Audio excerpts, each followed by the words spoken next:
सफलता के मापदंड और मायने हर व्यक्ति के लिए अलग अलग हैं। हर व्यक्ति सफलता को अपने नजरिए से देखता है। मंथन के माध्यम से हम जितने भी सेलिब्रिटीज से मिलते हैं, उन लोगों से मिलते हैं जिन्हें हम सफल मानते हैं। जब हम उनसे बात करते हैं तो पता चलता है कि उनके लिए उनकी सफलता कुछ और है, वो अभी और सफल होना चाहते हैं।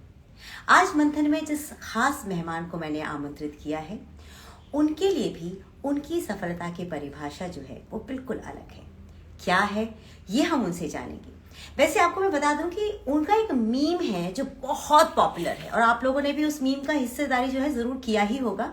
उन्होंने गजब बेइज्जती है यार एक डायलॉग बोला था फिल्म में, जो कि बहुत बहुत पॉपुलर हुआ। आप समझ ही गए होंगे किसके बारे में बात करना चाहती हूँ। पंचायत फिल्म में, ये जो नेटफ्लिक्स पे आप फिल्म देखते हैं, उसका ये बहुत ही मशहूर डायलॉग है। उसके बाद आपने उन्हें सुई धागा में देखा होगा, कुमकुम भाग्य, ये है मोहब्बत, ऐसे बहुत सारे सीरियल्स और फिल्म सीरीज जो हैं उसमें आपने उनको देखा है। तो चलिए मैं आमंत्रित कर लेती हूँ आपके चहेते एक्टर वैभव रजौरिया जी को। अगर आपके मन में कोई सवाल हो ना कि वैभव जी की तरह आप किस तरह से फिल्मों में भाग ले सकते हैं, फिल्मों में आगे आ सकते हैं, तो आप प्लीज जरूर अपना सवाल पूछिएगा। मैं उन्हें भेज रही हूँ एक रिक्वेस्ट। वो जल्दी हमसे जुड़ जाएंगे। आप सभी लोगों को हेलो, जितने लोग हमसे जुड़ चुके हैं, hello. And I am really sorry, मैं आप लोगों को लाइव में नहीं ले पाती हूँ। वैभव जी,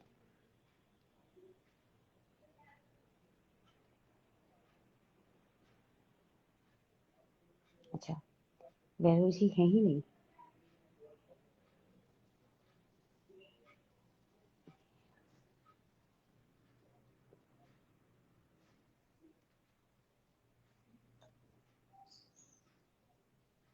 हेलो राहुल जी, कैसे हैं आप? हेलो मनीष जी, क्या हाल चाल?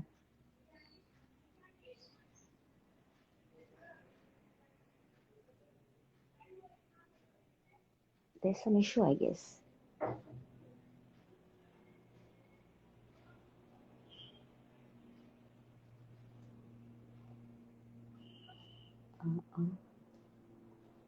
आप सभी लोगों को हेलो। बस मैं थोड़ी सी टेंस्ड हूँ क्योंकि मुझे ना वैभव जी दिख नहीं रहे हैं। So I just need to send him a request once again.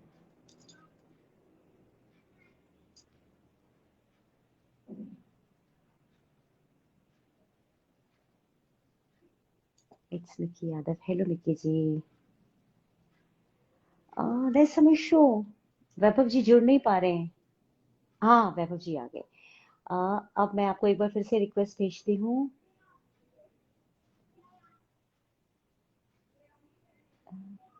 या there I send you a request Vaibhav ji.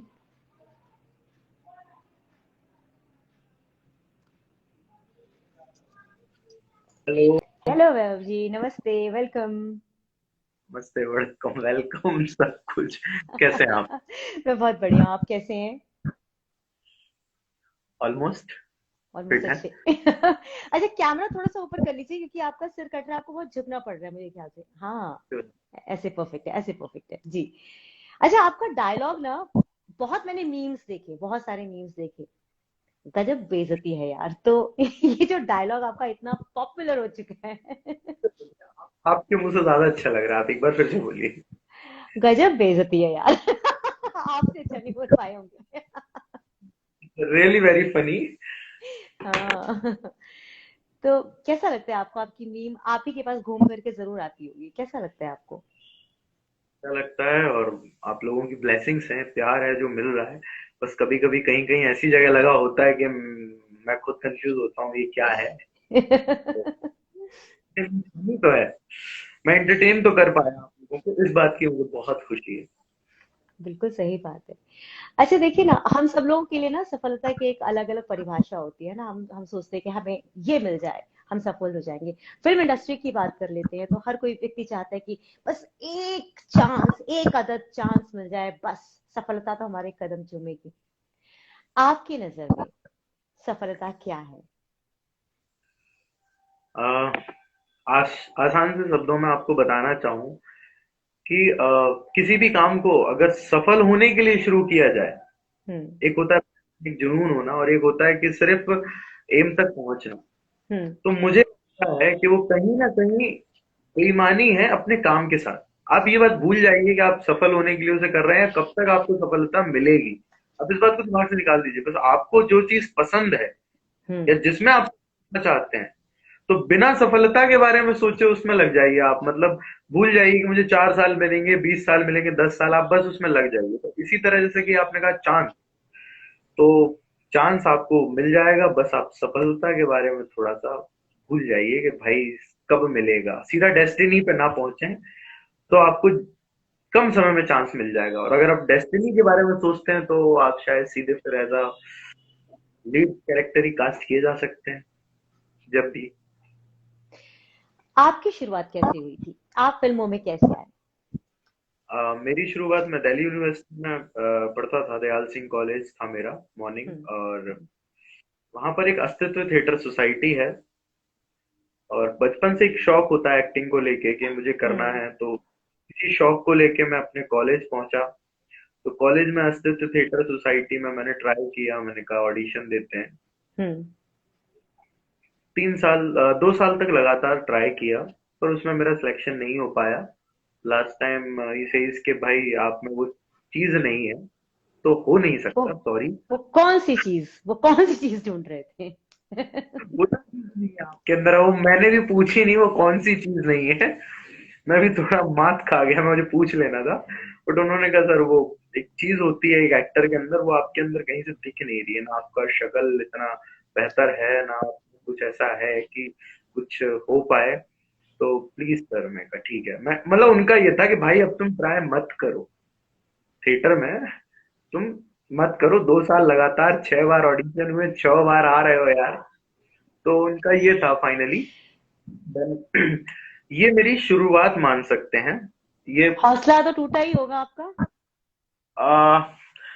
Almost, क्योंकि मैं मान गया था, मैं इस चीज को पूरी तरीके से मान गया था कि ये मुश्किल है और मेरे लिए ये चीज नहीं है। तो उसके बाद फिर मैंने कुछ समय यूट्यूब पे वीडियो देखे, और हम्म। भोपाल आया। तो भोपाल में एक थिएटर है, उसको मैंने ज्वाइन किया। उसके बाद उनसे रंगमंच से मुझे कुछ सीखने को मिला। तो यहाँ से आप मेरी शुरुआत मान सकते हैं लगभग। तो आपके पापा मम्मी ने कभी बोला नहीं कि बेटा क्या कहाँ फंसने जा रहे हो, चुपचाप नौकरी वोकरी करो और इन चक्करों में ना पड़ो, एक्टिंग वैक्टिंग वैसे तुम्हें इतनी बार रिजेक्ट कर दिया गया है, क्या फायदा, क्यों हाथ पैर मार रहे हो?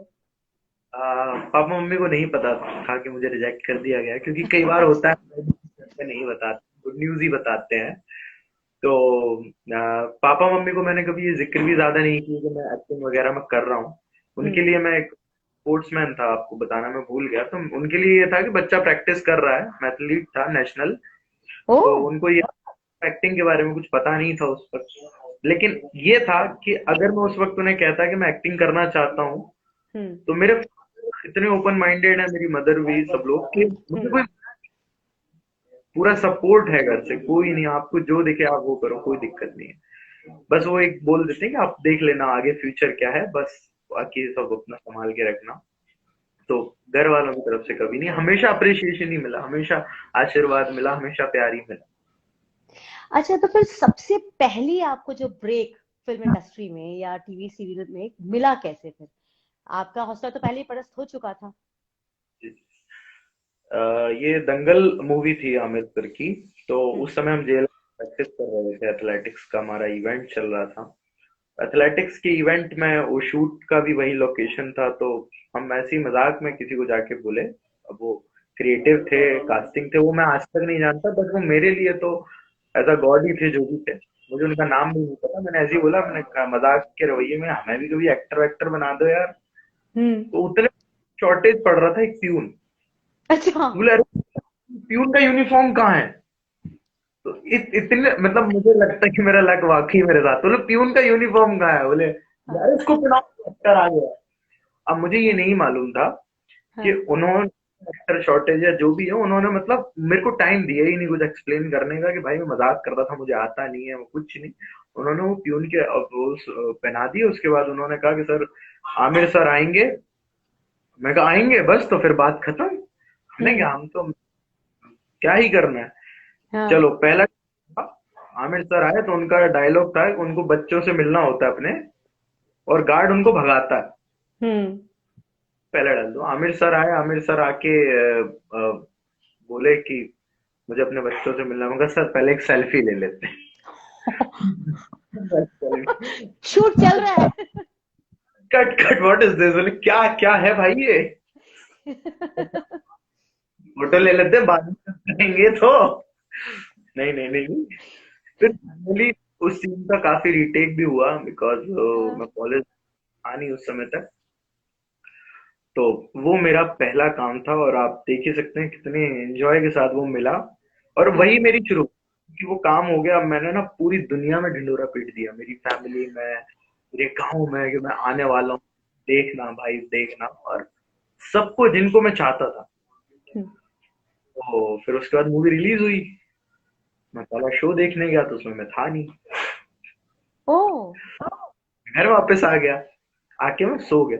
तो सोने के बाद जो दूसरे दिन एक्टिविटीज चालू हुई, मम्मी के पास परिवार वालों के कॉल आना कि यार हमने तो टिकट ली थी, बच्चा तो आया नहीं। मतलब एक ताने भरा माहौल चारों तरफ से कि भाई यार तुम इतनी लंबी लंबी फेंक देते हो। भाई हम सोचे यार आमिर सर के साथ कैसे फोटो वोटो तो ठीक है फेसबुक पे डाले थे, ऐसा कैसे? वो सब बातें हुई। उसके बाद फिर मैं और थोड़ा सा नीचे चला गया। मैं कहा ठीक है, बस बस। हाँ, लेकिन एक लेसन सीखने को मिला कि उस समय से आज तक मैंने अपने अपकमिंग प्रोजेक्ट के बारे में मेरी फैमिली और फ्रेंड्स को शायद ही बताया। क्या कर रहा हूँ मैं, बस कुछ कर रहे हैं, आएगा तो देख लो। My God. उसका मतलब फिल्म में कैची चलाने का जिम्मा जो है वो किसी के पास भी, मतलब किसी बड़ी अथॉरिटी के पास होता है। आप फिल्म में हैं और नहीं दिखे, मतलब असल में ये है, गजब बेइज्जती है यार। ये वाला आपके लाइन है। लाइफ की गजब बेइज्जती है ये ये हुआ था, ये हुआ था, ये गजब बेइज्जती है यार। बोलना था, अरे सर गजब बेइज्जती है। समझ नहीं आया। अच्छा, आजकल आजकल आप किस सीरीज में काम कर रहे हैं, आप क्या कर रहे हैं? अभी रिसेंटली कुंडली भाग्य था सीरियल, तो उसमें कर रहे थे क्योंकि कॉन्टेक्ट थोड़ा सा अच्छा, अच्छा। कंटेंट भी अच्छा था। तो हम्म। उसके अलावा एक निठारी कांड हुआ था दिल्ली में 2005 के लगभग, जी जी। जो कि चर्चा में था उस वक्त। और बहुत ही मार्मिक सा स्टोरी है। मैं आपको हम्म। मोटा मोटा बता दूं। निठारी कांड में एक मकान मालिक और उसका नौकर होता है, जो कि छोटे छोटे बच्चों को किडनैप करके और उनको मार के और काट काट के और फेंक देते हैं। मतलब बहुत ही मार्मिक, हॉरेबल भी है थोड़ा सा, पर आप बेफिक्र रहें, इतना दिखाया नहीं गया। तो उसी पे वो क्राइम स्टोरी बेस्ड है, जो मैं भी कर रहा हूँ रिसेंटली। अच्छा। और अभी तो वही चल रहा अच्छा, एक बात बताइए आप, मैंने आपकी बहुत सारी फिल्मों के नाम पढ़े, सुई धागा हुआ, फिर ये पंचायत जो कि काफी पॉपुलर हुआ, आपको काफी उसमें मतलब सराहा भी गया, आपके काम को, आपके उस डायलॉग को आइकॉनिक बना दिया गया है। और उसके बाद सीरियल्स में भी आपने काम किया। तो इतना करने के बाद भी आज भी आपको लगता है कि आप संघर्षरत हैं? बहुत सारी चुनौतियों का सामना आपको करना पड़ रहा है, मतलब अपने आप को और आगे बढ़ाने के लिए क्या संघर्ष, चुनौतियां अब भी उतनी ही हैं? है। संघर्ष तो मुझे लगता है कि इस्टेब्लिश भी है, अगर कोई एक्टर अच्छा कर भी रहा है तो उसे भी करना पड़ता है। रिसेंटली आपको संघर्ष की आपने इसलिए बात की है, और ऑडियंस को मैं कुछ बातें बताना चाहता हूँ पर्सनली उनके फ्यूचर के लिए, शायद उनके लिए बहुत काम है। जैसे ये पर्सनल चीजें डिस्कस नहीं की जाती संघर्ष को। बट मैं रिसेंटली बताता हूँ, पंचायत आप उसने वेब सीरीज देखी, उसका फेमस डायलॉग भी देखा, गजब बेइज्जती है। हम्म। इसमें क्या है ना कि हर आदमी जानता है कि ये मैं हूँ, मेरा ही डायलॉग है, वैभव राजौरिया ऐसा करके सबको पता। बट सडनली एक बंदा है, मैं उसका नाम नहीं लूंगा, उसने ये कहना चालू कर दिया कि उसका डायलॉग है, गजब बेइज्जती है। तो अभी आप नॉर्मली गूगल पे सर्च करोगे ना, तो 4 आर्टिकल में 2 उसके आ जाते हैं, गजब बेइज्जती बाय दिस बनाना। तो संघर्ष तो आप ये समझ लीजिए कि जो अपना हक है ना, वो पाने के लिए भी कभी ना कभी तो करना ही पड़ता है। क्या मैंने उस तरफ ज्यादा ध्यान नहीं दिया कि कुछ लोग हैं, कुछ एडिटर्स हैं, कुछ अजीब और गरीब लोग हैं जिनको कोई पता नहीं कौन था, उन्होंने लिख दिया। और अच्छे अच्छे बैनर वाले लोग हैं, उन्होंने नाम मेंशन कर दिया। हाँ खैर, उनको कल के दिन शायद पता चले तो उन्हें भी अफसोस हो। क्योंकि किसी ने उन्हें गलत इन्फॉर्मेशन दी। तो संघर्ष की एक सीरीज कि आपका नाम भी जा सकता है अगर आप संघर्ष ना करें। और कुछ लोग कहते हैं कि अब तो सब ठीक है, अब तो काम भी लगातार मिल रहा है, तो अच्छा अच्छा हो रहा है सब, तो संतुष्ट हो जाओ। तो एक है ना संतुष्टा ध्वजा निष्ठा, कि इंसान अपने जीवन में जब भी संतुष्ट हो गया, समझ जाओ कि वो अब नष्ट होने की कगार है। तो इसलिए फिर हम भी संघर्ष में लगे हुए हैं, हम संतुष्ट भी नहीं होना चाहते। हाँ, तो जो रोल का साइज होता है, हम अक्सर चाहते हैं कि हर व्यक्ति जो फिल्म इंडस्ट्री में जाता है उसकी इच्छा यही होती है कि वो मेन लीड पर आए। अब चूंकि जैसे आपने कहा कि आपको उन्होंने ये कह के रिजेक्ट किया कि आपको कॉलेज के दिनों में ये कह के रिजेक्ट किया कि आप में वो बात नहीं है, शायद उन्हें वो चॉकलेटी चेहरा चाहिए होगा। आज के टाइम में सब चीजें तो बदल चुकी हैं, आज तो चॉकलेटी चेहरा कोई ढूंढता भी नहीं है। मुझे लगता है कि आज आप रफ एंड टफ हैं, आपके अंदर वो बात हो, गबरू हो, काम करने में अच्छे हो, बस यही यही इंपॉर्टेंट है। तो आपके लिए क्या चीजें अब इजी हुई हैं, या अब भी आपको लगता है कि मुझे अभी नंबर 1 तक पहुंचने में भी संघर्ष करना पड़ेगा? मैं आपको सच बात बताऊं इस इंटरव्यू के जरिए, तो मैंने अभी तक ये सोचा ही नहीं कि मुझे नंबर 1 तक पहुंचना है। मैं सच एकदम आपको खुल के सो बताता हूँ, स्वीट, आपने सोचा ही नहीं। सोचा ही नहीं। लाइक चल रहा है, चलने दो, बस अपनी जितनी लॉयलिटी है वो पूरी एक एक्ट में लगानी है। और हाँ, भाई साहब नंबर अभी नहीं कर पाएंगे, क्योंकि अगर मैं नंबर 1 में गया ना तो दूल्हे का दोस्त मैं नहीं लग पाऊंगा भाई, मैं उस कैरेक्टर को ऑब्जर्व ही नहीं कर पाऊंगा, क्योंकि भाई मैं तो सीरीज का फिर हीरो हूँ। एक ऑब्जर्वेशन होता है ना अपने दिमाग में किसी भी कैरेक्टर को लेके। तो अगर आप हम्म। मन में वो वाला एटीट्यूड रख लेंगे, अगर वो वाला एटीट्यूड आपके मन में आ जाएगा क्या नंबर 1 बनना है, तो वो चीज है ना आपके बॉडी पे, आपके फेस पे, आपकी बात करने में, हर चीज, हर हर जगह वो चीज दिखती है। तो कहीं ना कहीं मैंने नंबर 1 का सोचा है, बट लाइक कुछ किरदार हैं जिनमें मैंने सोचा कि हम्म। काश मैं, जैसे कि गैंग ऑफ वासेपुर हो गया, तो लाइक हाँ। था, है ना, मतलब रोमांटिक रोमांटिक तो अभी पता नहीं भाई, लेकिन इन इस तरीके के जो किरदार हैं जो हॉरिबल हैं, थोड़े से पॉलिटिकल सिचुएशन वाले हैं या ऑपरेशंस टाइप हैं, हम्म। उनमें उनमें आने की अंदर से इच्छा, और उसको ही मैं नंबर 1 मानूंगा, चाहे आप कुछ भी कर लो, मुझे नंबर 1 मेरी लाइफ में तो वही है यानी जो आपका मुझे। ड्रीम रोल ऐसा ही है, आप ड्रीम रोल जो सोचते हैं वो यही सोचते हैं, हाथ में पिस्तौल बंदूक हो, हाँ, ऐसा कुछ? लाइक हर एपिसोड में यार थप्पड़ थप्पड़ खाते रहो, अच्छा। अच्छा। अच्छा, आपका लेकिन सबसे बड़ा जो कहते हैं ड्रीम, बिगेस्ट ड्रीम क्या है? सबसे बड़ा, हम्म। सबसे, अब तो आपने कंफ्यूज कर दिया, क्योंकि ये एक्टिंग की बात चल रही है। मेरा सबसे बड़ा ड्रीम है वर्ल्ड टूर का, मुझे बहुत ज्यादा, मैं पहले तो वो करना चाहता हूँ, उसके बाद तो एज के हिसाब से फिर चलता रहेगा। ये तो अच्छा है ना, वर्ल्ड टूर करना चाहते हैं। मुझे लगता है जो लोग जितना ट्रैवल करते हैं उनका दिमाग उतना ही ज्यादा खुलता है, और एक बिल्कुल, कलाकार के लिए तो ट्रैवल करना बहुत जरूरी है, हर चीज को त्रिपाठी समझना। भी है कि एक आदमी को घूमना चाहिए। उनसे इंस्पायर तो मैं बाद में हूँ, उससे पहले मैंने इतना घूमा, इवन मैं कहीं भी आज भी मेरा मन करता है बैग उठा के चल पड़ता। लास्ट कोविड टाइम में सब लोग घर में थे, हम्म। कोविड लॉकडाउन लगा नहीं था, 28 फरवरी के लगभग की बात है। हम्म। मैंने अपना बैग में उठा के थाईलैंड निकल गया, मुझे पता था वहां वीजा ऑन अराइवल है। तो थाईलैंड से Vietnam, Cambodia, Malaysia, Indonesia, Singapore, total 11 country करके फिर इंडिया आया जब कोविड में लॉकडाउन हो गया था ऑलमोस्ट। 22 को मैं इंडिया आया हूँ, 24 को लॉकडाउन हुआ था। तो मुझे अरे बाबा। घूमने का बिना किसी फैसिलिटीज के साथ, के लाइक वहां पे होटल क्या होगा, वहां पे बस होगी नहीं होगी, अरे चल पड़ेंगे, लिफ्ट मांग लेंगे, बस हाउ घूमने दो। स्वीट। अच्छा, आप किसी खास खेमे में नहीं जुड़े हुए हैं ना? आपका कोई खास खेमा नहीं है, कोई गॉड फादर? गॉड फादर मेरी लाइफ में पहले तो मेरे ही हैं, उसके बाद अच्छा उनको गॉड फादर हो तो सच में गॉड ने दिए। उसके बाद मेरे कोच साहब हैं जिन्होंने मुझे ट्रेंड किया एथलेटिक्स हाँ। के लिए। खैर हम्म। वहाँ पर पढ़ नहीं पाया और स्पोर्ट्स पर्सन में कुछ खास नहीं कर पाया नेशनल के बाद। उसके बाद फिल्म इंडस्ट्री में गॉड फादर के तौर पे मनोज जोशी और लीना चौबे दीदी हैं, अच्छा। जिन्होंने, हाँ, काफी सारे नाम हैं कि उन लोगों ने मतलब एक बताई चीजें कि इस ऑडिशन में तुम ये गलत कर रहे हो, इस चीज में तुम ये गलत करो, तुम इसमें ठीक करो, तुम इसमें करेक्शन। तो ये लोग मोस्टली मेरे गॉड फादर है।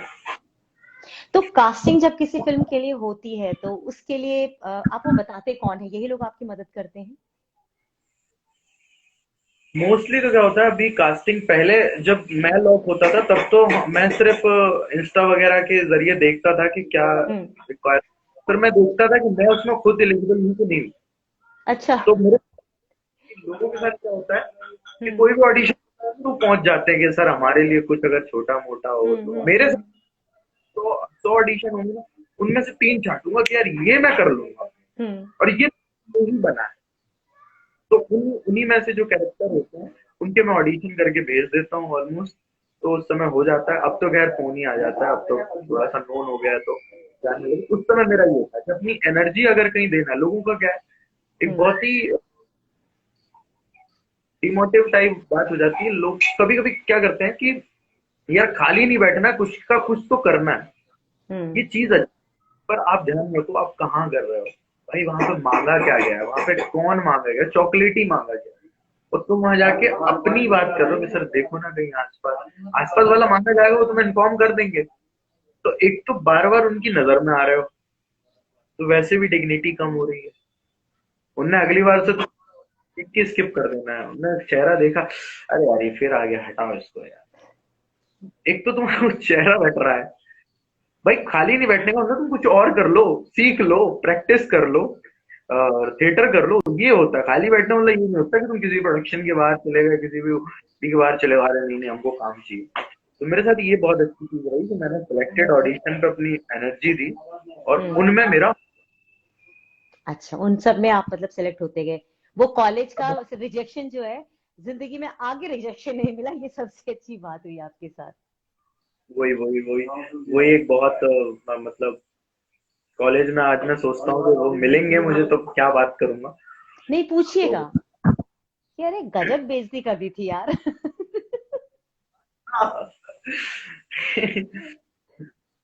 कॉलेज में भी काफी सपोर्टिव लोग थे, हम्म। पर एक है कि पावर ऑफ अटॉर्नी किसके पास हम्म।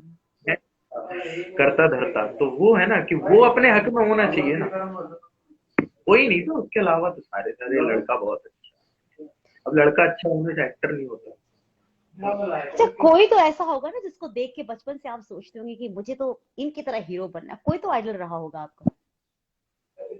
जॉनी डीप अच्छा। तो पसंद है, जॉनी डीप मेरे को।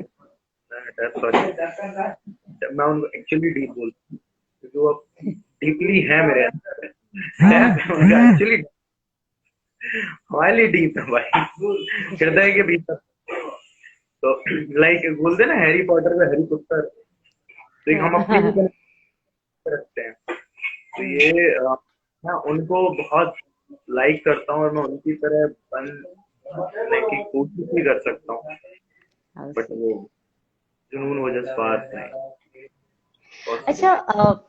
आपको अब तक अपनी अचीवमेंट से क्या संतुष्टि है? या जैसे आपने कहा था कि संतुष्ट तो कोई इंसान हो ही नहीं सकता, आप खुश हैं क्या? संतुष्टि वर्ड ही हटा देते हैं। आप खुश हैं अब तक की अपनी अचीवमेंट से? मैं खुश इसलिए भी हूँ कि मेरे फादर हमेशा मुझसे कहते रहते थे लाइक वो कार्मंडेषु वादकरस्ते महाफलेषु कदाचन, आप बेटा कर्म करते जाओ, फल की चिंता मत करो। थोड़े से स्पिरिचुअल भी है वो, मैं भी हो गया हूँ थोड़ा उनके साथ। तो मेरे साथ ये है कि मैं खुश हूँ, मुझे जो भी चीजें चाहिए वो मुझे मिल जाती है। एक अच्छी नौकरी चाहिए तो वो ऊपर वाले ने दे दी है कि रेलवे में जॉब है, वो भी चल रही आप शूट में हैं क्या? आप शूट में हैं क्या? काफी आवाजें आ रही हैं। है।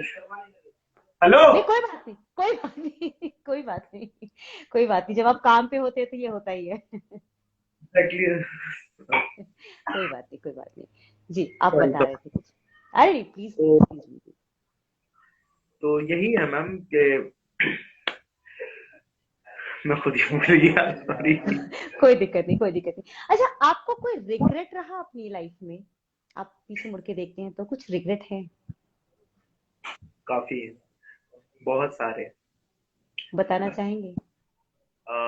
बताना तो नहीं, मतलब मैं जो लोग देख रही है, जो ऑडियंस, उनके लिए बस एक बात कहना चाहूंगा कि भाई देखो, सिंपली बता रहा हूँ, फ्रैंक होके बता रहा हूँ, लाइफ में तुम जो भी कर रहे हो, अच्छा बुरा भला, भाई उसमें तुम खुद से सवाल करो, खुद जवाब ढूंढो, जेन्युइनली किसी की राय मत मांगो।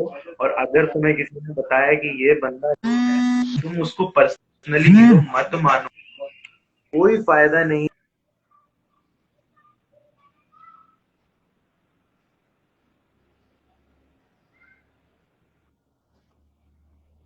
Don't waste your time. और पिछली बातें वैसे तो भूली नहीं जा सकती, बट उन्हें स्किप करो।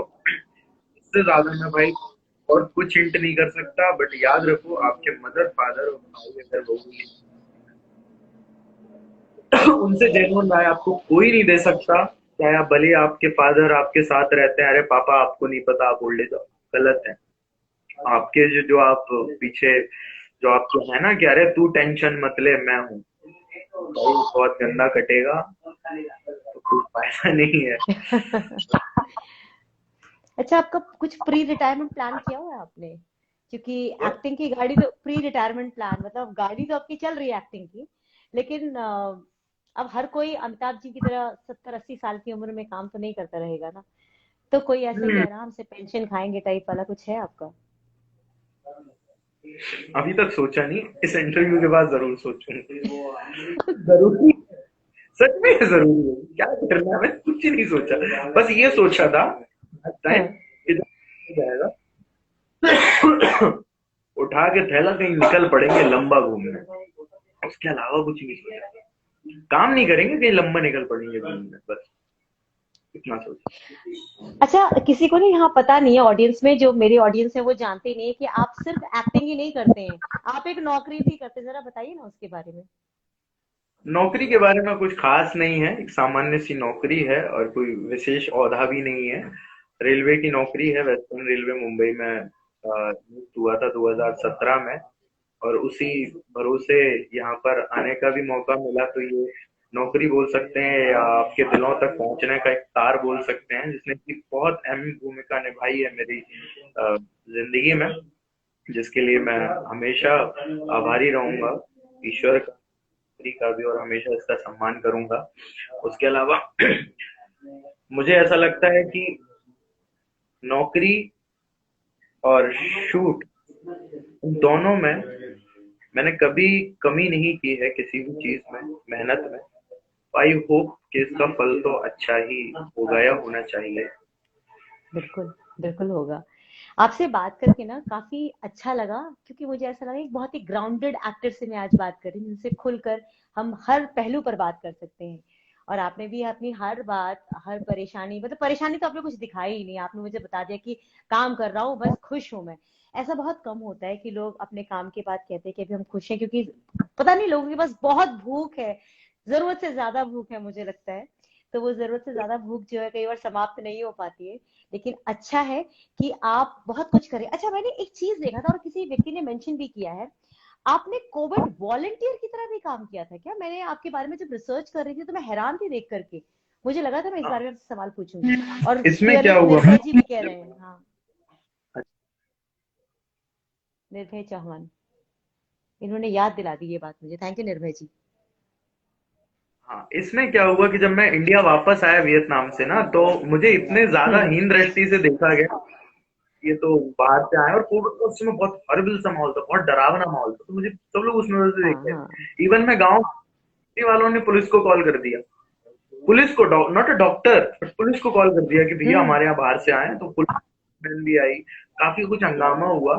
तो फाइनली जब मेरे 14 डेज कंप्लीट हुए, देन मैंने फिर मैं कहा भाई अब अपन उनके लिए करेंगे जिनको कोविड है। जिस समय कोई कोविड पेशेंट को हाथ में, अभी तो डर खत्म हो गया तो सब उठा लेते हैं, उस समय मैंने काफी लोगों को शिफ्ट किया, पॉजिटिव जो थे उनको स्कूटी पे बिठा के मैं पीसीआर कराने जा रहा हूँ, बिल्कुल आराम से। मास्क का भी मैं उस समय ध्यान नहीं रख पाया क्योंकि काफी गड़बड़ी थी, और खाना प्रोवाइड करना रास्ते पे जो लोग हैं, और जिस समय ट्रेनें बंद हुई थी उस समय भी काफी लोगों को खाना वगैरह पहुंचाना, ये सब मैंने अपने जिम्मे से किया। इसमें जितना भी मैंने जोड़ रखा था वो मोस्टली मैंने, भाई ये जाने दो, कुछ ज्यादा नहीं था, तकरीबन 3-3.5 लाख रुपए थे, बट हाँ वो इतने इस लायक थे कि वो सबकी रिक्वायरमेंट को फुलफिल कर पाए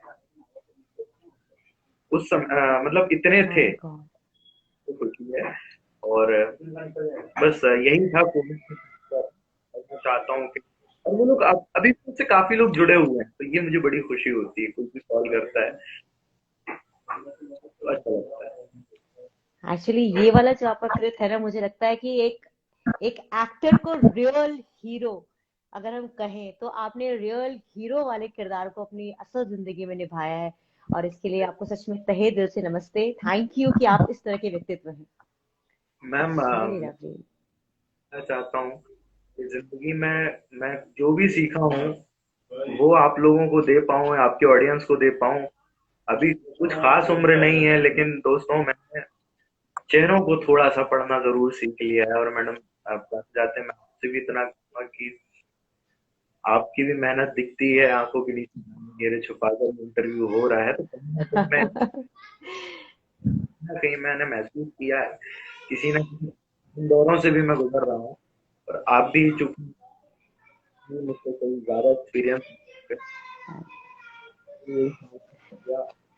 जो भी देख रहे हैं, जो भी आगे बढ़ रहा है भाई, कीप इट अप, करते चलो, बढ़ते चलो, पीछे का भूल जाओ, फैमिली वैमिली भूल के सब वापस आ जाएगी एक दिन भाई। आप और अपने मॉम डैड को जरूर आप ध्यान रखें, प्लीज कभी भी ये ना समझें। और दूसरा कि कुछ लोग होता है ना कि जो लोग हारते हैं, जैसे कि कोई मुंबई गया एक्टर बनने और वो घर वापस हम्म। आ गया, तो उसकी मस्ती उड़ाते हैं भाई। हाँ। वो आदमी नॉलेजेबल है, हारा हुआ आदमी कभी भी बेवकूफ नहीं होता, उसे सब पता होता है।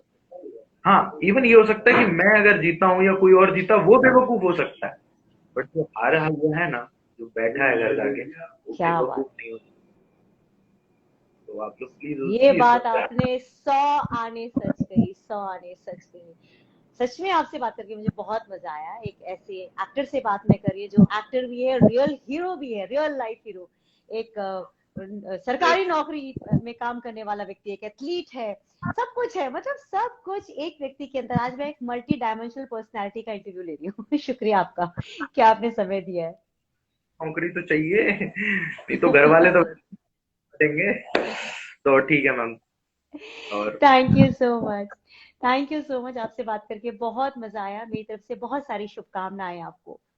आप जिंदगी में बहुत आगे बढ़े, और आपका निठारी कांड वाला जो फिल्म है, web series, all the best उसके लिए। Thank you so much, thank you. बहुत शुक्रिया आपका, थैंक यू वेरी मच। आपसे फिर जल्दी बाय। मुलाकात करेंगे। बाय। बाय। ठीक है। तो ये हमारे साथ थे आज एक बहुत ही मल्टी डायमेंशनल एक्टर, जिन्हें आप सब बहुत फिल्मों में देख चुके हैं। अभी निठारी कांड एक जो सीरीज आ रही है उसमें भी आप देखेंगे इन्हें। वैभव जी थे, और वैभव जी से मिल करके, उनसे बात करके मुझे तो बहुत मजा आया। मुझे पता है कि आप लोगों को भी बहुत अच्छा लगा होगा। आप सभी लोगों का बहुत बहुत धन्यवाद जो जुड़े रहे हमसे। Thank you so much for joining.